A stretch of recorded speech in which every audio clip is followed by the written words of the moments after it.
This is a Momentum Media production.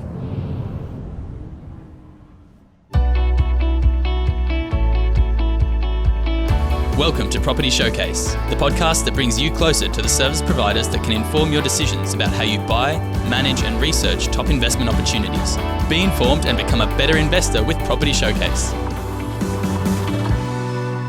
Hello everyone, Grace Ormsby here. Welcome back to a brand new episode of the Property Showcase here, courtesy of the Smart Property Investment Show. And I can't believe that it is already December. Where has 2022 gone? It's been an absolutely chaotic year for everyone, I think. I don't think I've spoken to anyone who's had a cruisy 2022. And Arjun Paliwal, the founder of InvestorKit, is no exception. Arjun, thanks so much for joining me today. Welcome back to the show.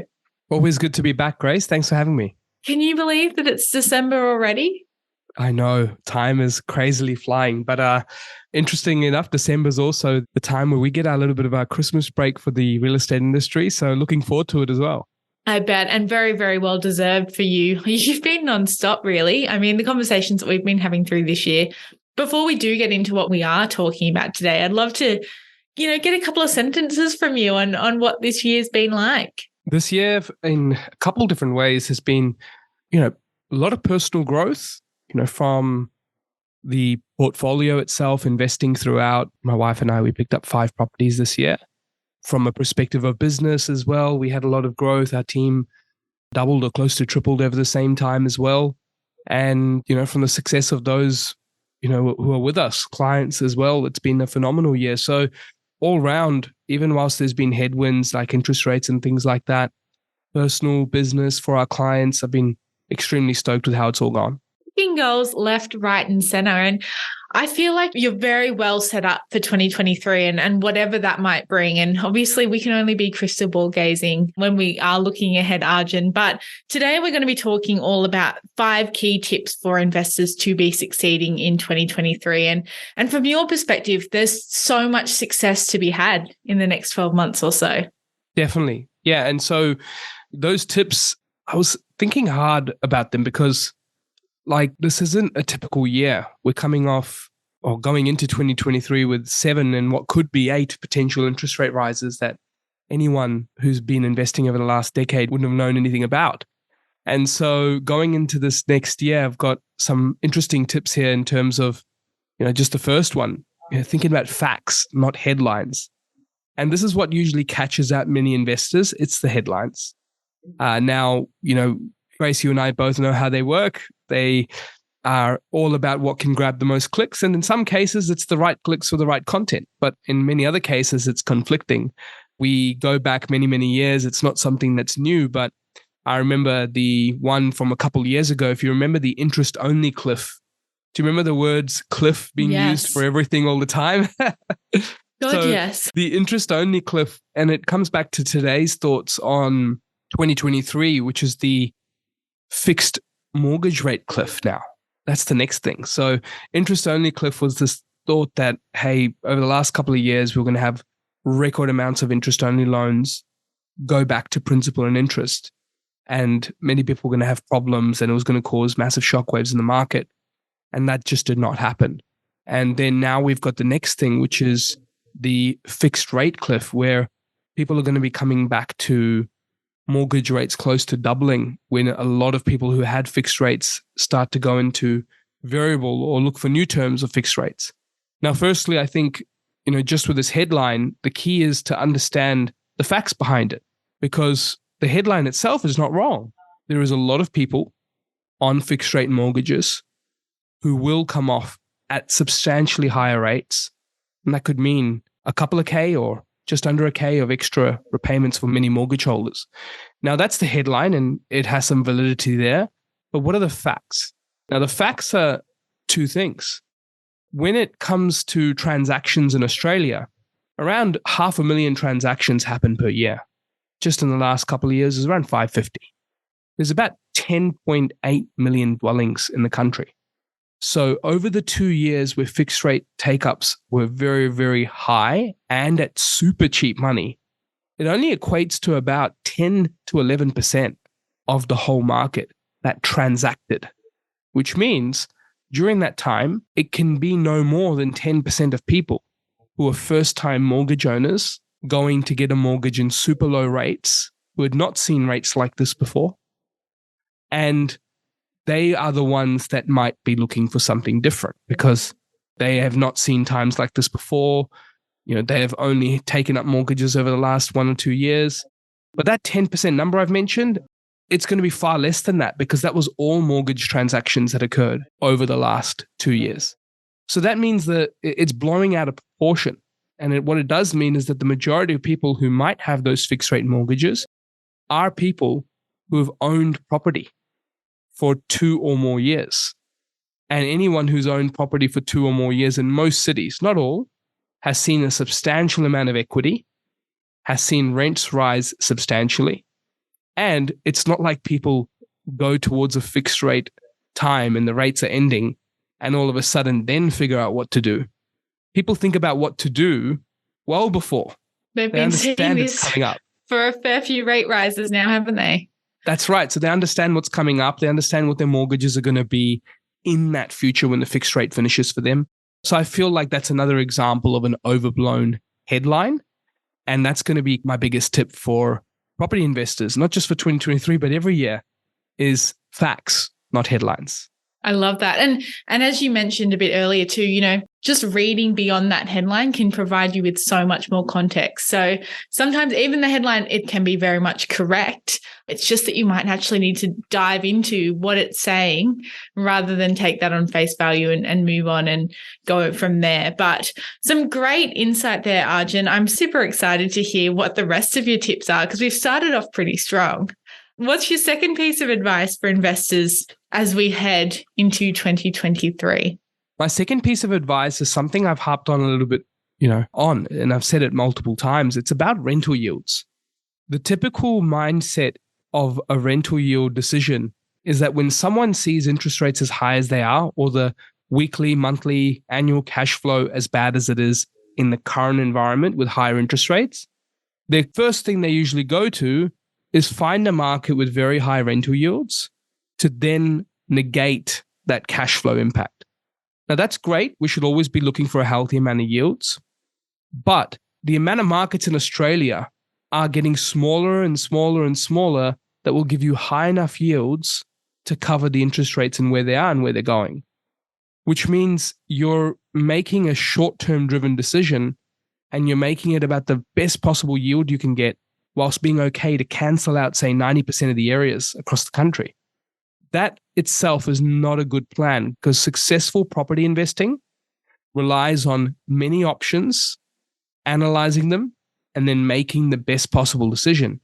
If you're already from a starting point because you want your yield to be a minimum X, then you're now already reducing your options tenfold. So my big tip here is don't make it all about rental yields because right now we're in a unique time where the rental pressure is extremely strong. And many people who've owned property for at least 2 to 3 years will know what I mean when they say rental pressure is strong because they've been able to increase rent substantially on their previous agreements. So this is where, yes, the interest rate might be high, the yield might not be as good in that asset, but if it goes up by $30 to $50 a week per year for the next 3 years, then all that decision you were trying to put off to just focus on a certain yield doesn't matter anymore because it's now up to that yield anyway. So that's the key for 2023 is don't make it just about rental yields. Look at how you can find markets with great rental pressure. And there's a lot out there. Those will change your yields as time goes on because your purchase price is locked in.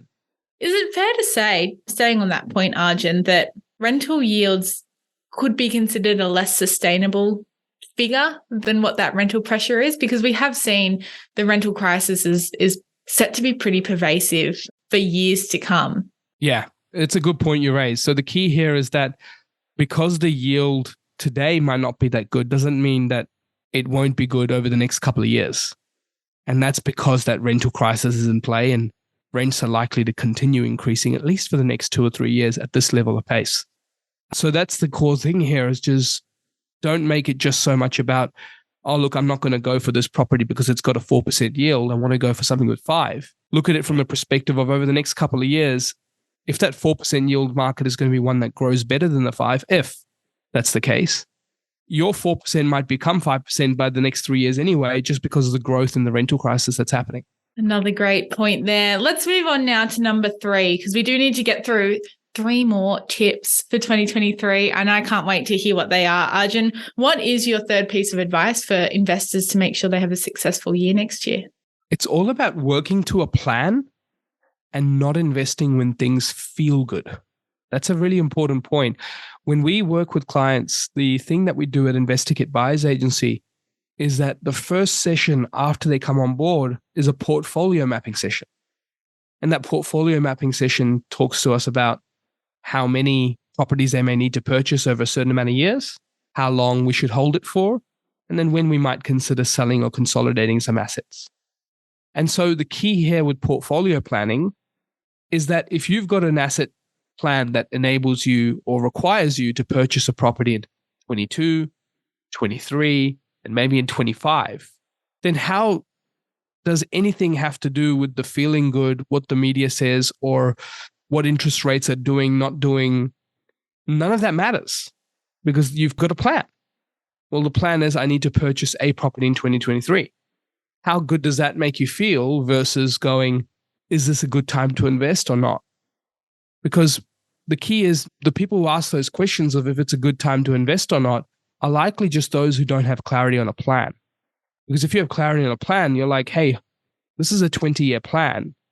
And I know long-term over 90% of local government areas in Australia have achieved at least 5% compound growth.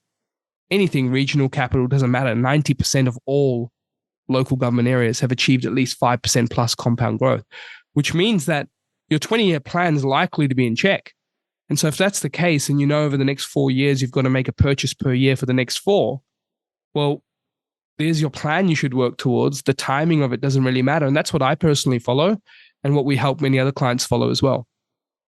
It is a long-term game, as we've said plenty of times on this podcast, and bringing up the word again, sustainability comes in there, but obviously working backwards, Arjun, that's really what that's hammering home to me, that importance of looking at what you want to be achieving and going from there. And as you said, you need to be acting to be investing in the first place. Inaction is not going to beat action, is it?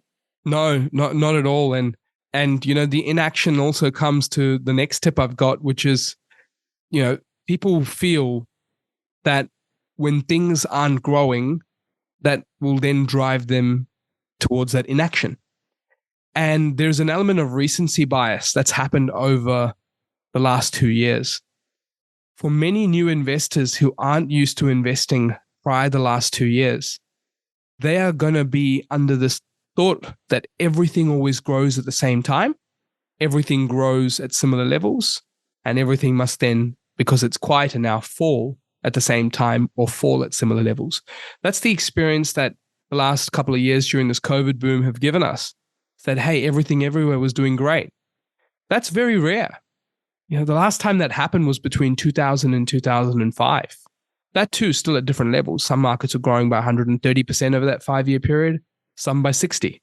I would have taken the 60 even. That's great. But the key here is that from 2006 to 2020, 14 years, which is 3/4 of most people's wealth planning journey, by the way, markets did not do the same everywhere and did not boom everywhere around that time. So what that means is something is always growing somewhere, and it's about finding that. And we apply a really detailed due diligence process and research process. And anyone, I guess, just wanting to learn more about that, we present it as part of our free consultation, which they can check out at investorkit.com.au. But working, towards research that finds a location that is growing somewhere is key, because every year there is some markets that are growing, falling, or flat. And the last 2 years just made it seem like that wasn't the case, but that is the norm. And so as a result, we're back to those norms now, where some were falling, some were flat, and some are still growing. Just over the last 6 months, we've seen, the likes of Townsville, Toowoomba, Bundaberg, parts of Adelaide and Barossa Valley, Victor Harbour, many regions that we've advocated for on podcasts and other things and talked about, saying, hey, there's strong fundamentals here. These markets have been growing by 0.5% to 1.5% per month. in 7 interest rate rises. So it just shows that there's still something growing somewhere, and it's about finding that. And for 2023, that's going to be a big tip that people should focus on, not just the recency bias that, oh, look, some things are falling, everything's going to fall. Just to recap before we go any further and get into our last tip for today, Arjun, I want to run through what we've talked about so far. So tip number 1 was focus on facts and not headlines. Tip number 2, don't make it all about rental yields to combat those interest rate rises. Rental pressure is more important at that point in time. Number 3, work to a plan. Don't just invest when things feel good, because you won't get very far with that, will you? Safe to say.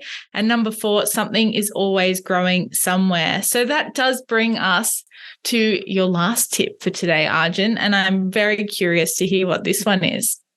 So this one is all about risk management strategies. We are obviously advocating long-term property plans, investing when the plan says, not when the time is, all these things we mentioned. But it'd be silly to assume there aren't risks.